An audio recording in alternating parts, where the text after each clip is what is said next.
BA भाग तृतीय के समस्त विद्यार्थीगण, आप सबका इस व्याख्यान माला में स्वागत है।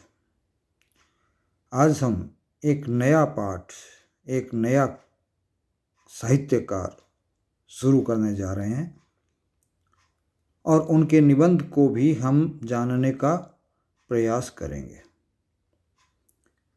हमारे लेखक हैं, साहित्यकार हैं, निबंधकार हैं आचार्य नंद दुलारे वाजपेयी, और उनका जो निबंध हमारे पाठ्यक्रम में है वो है प्रसाद और निराला, जिसमें उन्होंने प्रसाद और निराला पर, उनके साहित्य पर, उनके व्यक्तित्व पर, उनके कृतित्व पर चर्चा की है।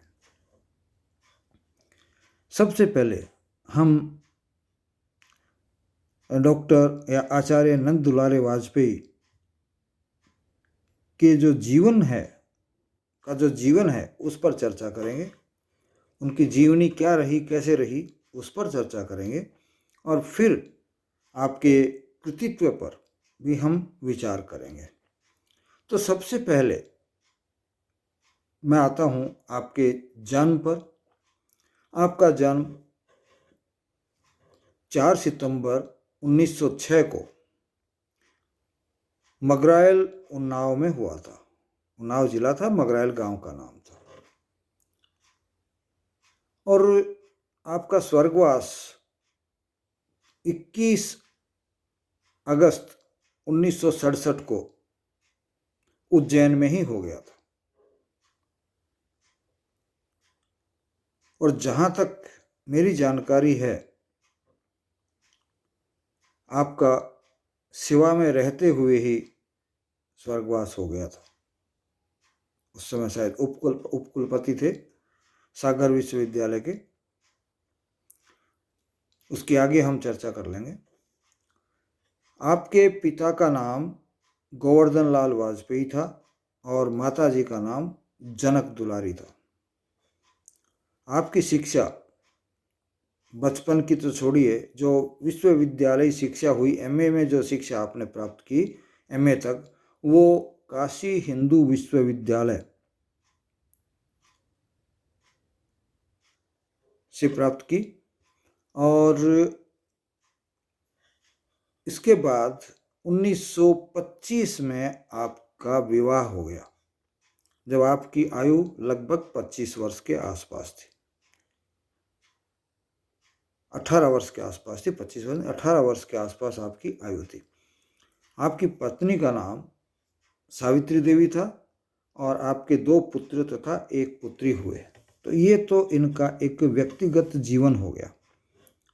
अब एमए जब व्यक्ति कर लेता है या पढ़ाई जब कर लेता है तो जीवन का सवाल आता है। तो आपने अपने जीवन में भी बहुत अच्छा कार्य ही किया। इनको जगह जो है अच्छी मिलती गई। कुछ समय तक आपने भारत नामक एक पत्र का संपादन किया, जो 1930 से 1933 के बीच था। या कह सकते हैं कि 1930 से 1933 के बीच आपने भारत का संपादन किया। दूसरी जो स्थिति आई उसमें था कि आपने कुछ पुस्तकों का संपादन भी किया। वो था नागरिक प्रचारिणी सभा।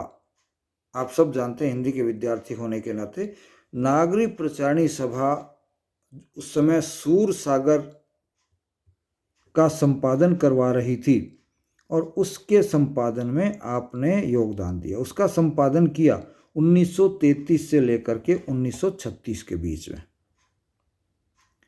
उसके बाद आपने गीता प्रेस गोरखपुर से एक पुस्तक लिखने की बात चल रही थी, वो थी रामचरितमानस। उसका संपादन किया। तो ये 2 पुस्तकें ऐसी है मूलतः जिसका आपने संपादन किया।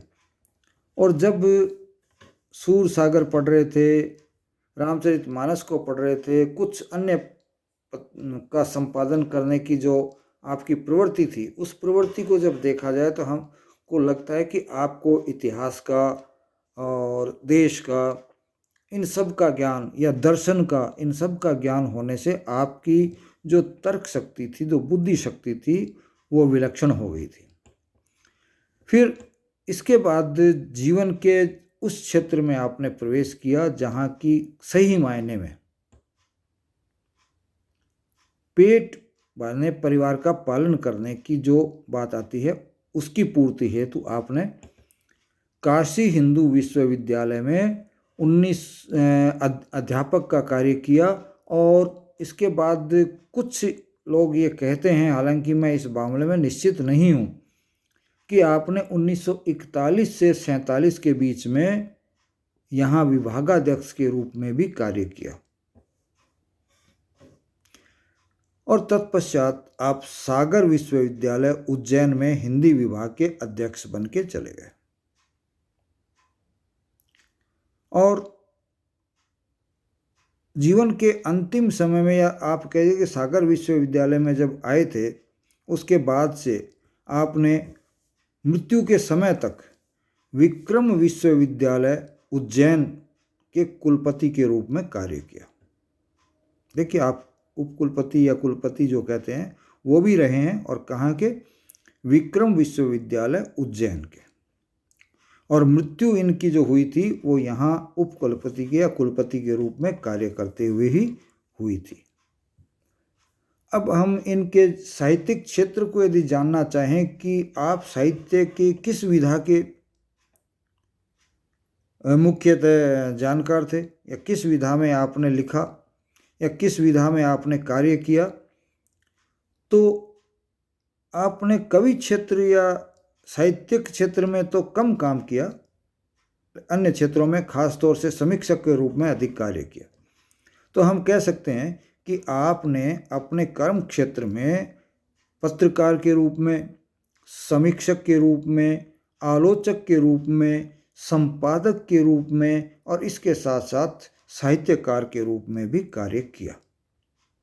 तो साहित्यकार के रूप में हालांकि इनकी ख्याति उतनी नहीं हो पाई, लेकिन ख्याति हुई असल में समीक्षक के रूप में या समालोचक के रूप में। और वो भी किस तरह के समालोचक के रूप में? छायावादी जो काल था उसकी रचनाओं के समीक्षक के रूप में आपकी बहुत बड़ी ख्याति भारतीय हिंदी साहित्य में रही है। अब हम चाहेंगे कि आपकी जो विशेषताएं हैं समालोचनाओं की, साहित्य की, उसकी तरफ नज़र डालें। लेकिन उससे पहले मैं चाहूँगा कि इनकी मुख्य जो रचनाएं हैं उन रचनाओं के बारे में हम जानकारी ले लें, क्योंकि अभी हम सामान्य कृतित्व के बारे में जानकारी रखना चाह रहे हैं। तो इनके प्रमुख जो आलोचना ग्रंथ हैं उनको देखेंगे। इन्होंने बहुत से आलोचना ग्रंथ लिखे। कुछ प्रमुख आलोचना ग्रंथ मैं यहाँ आपको बताना चाहूँगा। इनका एक ग्रंथ था जयशंकर प्रसाद। देखिए, ये भी छायावादी कवि है या छायावादी साहित्यकार है, क्योंकि प्रसाद के लिए हम ये तो नहीं कह सकते कि खाली कवि हैं। ये नाटककार भी थे, ये कहानीकार भी थे, ये एकांकीकार भी थे। तो इन्होंने सब विधाओं में लिखा है। ये उपन्यास भी आपने लिखे हैं, इसलिए मैं साहित्यकार शब्द का ही प्रयोग करूँगा। हालांकि कुछ लोग इनको कवि रूप में ही प्रकट करना पसंद करते हैं। तो इन पर आपकी एक आलोचनात्मक पुस्तक आई। फिर आधुनिक साहित्य, उस समय का जो साहित्य था, हर साहित्य अपने समय में आधुनिक होता है, इस बात को आप हमेशा ध्यान रखिए। तो आधुनिक साहित्य नामक एक आलोचनात्मक या समीक्षात्मक पुस्तक आपने लिखी। इसके अलावा हिंदी साहित्य 20वीं शताब्दी, अर्थात हिंदी साहित्य 20वीं शताब्दी में कैसा रहा, क्या उसकी प्रवृत्तियां रही, या जो बातें आपके मस्तिष्क में थी या उन्होंने किस क्षेत्र को लिया है, वो सारी बातें इसमें आ जाती हैं। फिर है नया साहित्य, नए प्रश्न। देखिए, समीक्षा करने वाले की, समीक्षक की दृष्टि देखिए कि प्रश्न उठा रहे हैं कि यदि साहित्य नया है तो प्रश्न भी कैसे होंगे? नए होंगे। तो इस तरह से आपने नए साहित्य के प्रति नए प्रश्नों को उठा करके रखा है। फिर है अगली रचना, जिसमें आप लिखते हैं, शीर्षक है उसका साहित्य एक अनुशीलन। तो यहाँ आपने साहित्य का अनुशीलन करते हुए अपने ग्रंथ की रचना की है। फिर उस समय के बहुत बड़े साहित्यकार, हालांकि वो छायावादी श्रेणी में नहीं आते, जब प्रसाद का लिखा है तो निश्चित रूप से प्रसाद के बराबर चलने वाले प्रेमचंद के बारे में कोई समीक्षक बुला नहीं सकता उनको। तो प्रेमचंद एक साहित्यिक विवेचन नाम से आपने आलोचना ग्रंथ लिखा, जिसमें प्रेमचंद जी के साहित्य की आलोचना का मतलब आप बुराई मत समझ लीजिए, मैं समीक्षा शब्द का प्रयोग कर देता हूँ, समीक्षा आपने की थी। इसके अलावा एक प्रकीर्णिका नामक भी पुस्तक आपने लिखी। इसके साथ साथ महाकवि सूरदास नाम से भी एक आपने समीक्षात्मक ग्रंथ लिखा। साथ ही निराला पर भी आपने एक आलोचनात्मक ग्रंथ लिखा जो महाकवि निराला के नाम से था। साथ ही साथ इसी युग के, छायावादी युग के सुमित्रानंदन पंत, कवि सुमित्रानंदन पंत नाम से भी ग्रंथ आपने लिखा। इसके साथ साथ साहित्य, आधुनिक साहित्य सृजन और समीक्षा, देखिए समीक्षा को भी आपने स्पष्ट करने का प्रयास किया, और वो भी किसके साथ जोड़ते हुए? आधुनिक साहित्य के साथ जोड़ते हुए। तो समीक्षा जो है वो समीक्षा से ऊपर नहीं होती, उसकी भी समीक्षा की जा सकती है। तो यहाँ इस तरह से हम देखते हैं कि कुछ प्रमुख आलोचनात्मक ग्रंथ आपके रहे। इसके अलावा कुछ साहित्यिक ग्रंथ जैसे बुलक्कड़ों का देश है, ये आपने साहित्यिक रचना की। यादें बोल उठी, इसमें भी आपने अपनी बातें रखने की एक कोशिश की है। और जहाँ कुछ पुस्तकों का आपने संपादन किया, जैसे रामचरितमानस का, जो कि प्रकाशित की गई थी नागरी गीता प्रेस द्वारा, और सूरसागर जो कि नागरी प्रचारणी सभा द्वारा किया गया था, उसमें आपने संपादन किया था। तो उसमें आपकी जो सूक्ष्म दृष्टि है, आपकी जो तार्किक शक्ति है, वो सब उनमें प्रकट हमारे सामने होती है। तो अब ये इनका जो है रचना संसार हमारे सामने आ गया। अब इनकी रचनाओं की विशेषता, मैं जहाँ तक समझता हूँ आज समस्त विशेषताओं का तो हम विवेचन नहीं कर पाएंगे, लेकिन 3-4 विशेषताओं को हम आपके सामने रखने की कोशिश करेंगे। जहाँ तक आपकी समीक्षा का सवाल है, अक्सर लोग कहते हैं, विद्वान कहते हैं कि आपने शुक्लेतर जो समीक्षा थी उसको एक संबल प्रदान किया, और उसका कारण क्या था? आप शुक्ल से प्रभावित थे। अब उनसे पूरी तरह प्रभावित थे या उनके विरोध भी, या उनका विरोध भी आपने कहीं किया, वो अगली विशेषताओं के अंतर्गत हम ले सकते हैं आगे। तो इसके साथ साथ कि जो कहा जाता है कि आपने छायावादी या शुक्ल से समीक्षा को प्राप्त करते हुए उस समीक्षा को आगे बढ़ाया, उसको एक नया संबल प्रदान किया। आप जहां आलोचना की, समीक्षा की बात आती है, आप एक स्वच्छंद समीक्षक रहे हैं। बंधनों को आपने स्वीकार नहीं किया, चाहे भाषा का बंधन हो, चाहे किसी के व्यक्तित्व से प्रभावित होने का बंधन हो, चाहे विचारों का बंधन हो, चाहे उस समय के समाज का बंधन हो, आपने किसी बंधन को स्वीकार नहीं किया। ये एक विशेष बात थी इनके साहित्य में। जबकि ये कहा जाता है कि आप शुक्ल से प्रभावित थे, तो प्रभावित व्यक्ति एक स्वच्छंद रूप में समीक्षा कर सके, ऐसी कम ही संभावनाएं रहती है, लेकिन आपने ये विशेषताएं थी। और चूंकि आपने छायावाद का ही क्षेत्र लिया था, तो हम कह सकते हैं कि आपका जो साहित्य के क्षेत्र में समावेश हुआ या आगमन हुआ, वह छायावाद के उन्नायक के रूप में ही हुआ था। अर्थात छायावाद का साहित्यकार रचे जा रहे थे, समीक्षक के रूप में आपने छायावाद को अपने शिखर की तरफ ले जाने की कोशिश की थी। उसकी बहुत अधिक संभावनाओं को आपने खोजा था। यही कारण है कि आपने छायावाद के नवोन्मेष, उसके नवीन सौंदर्य, और इसके साथ साथ सहृदयतापूर्वक उसका मूल्यांकन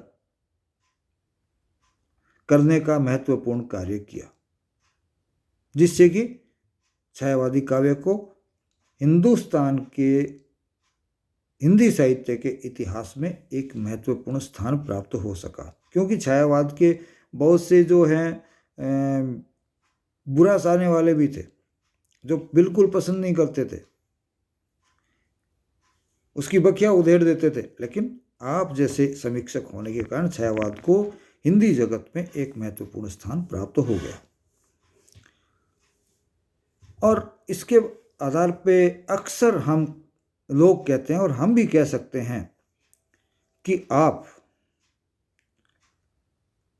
हिंदी साहित्य में या हिंदी साहित्य के आलोचना के क्षेत्र में, समीक्षा के क्षेत्र में सही मायने में शुक्ल से प्रभावित तो थे ही, उसके साथ साथ आपने उत्तराधिकार भी या उनके उत्तराधिकारी के रूप में भी आप प्रतिष्ठित हुए। और शुक्ल की जो समीक्षा पद्धति थी, उस पद्धति को आपने आगे बढ़ाया। लेकिन इसका मतलब ये नहीं है कि हम ये कह दें कि ये तो खाली शुक्ल के पिछलग्गू ही थे। आगे इनकी जो शुक्ल से अलग बातें हैं उनकी भी हम चर्चा करेंगे, लेकिन वो हम कल करेंगे। आज के लिए इतना ही, हम यहीं अपनी बात को विराम देते हैं। जय हिंद।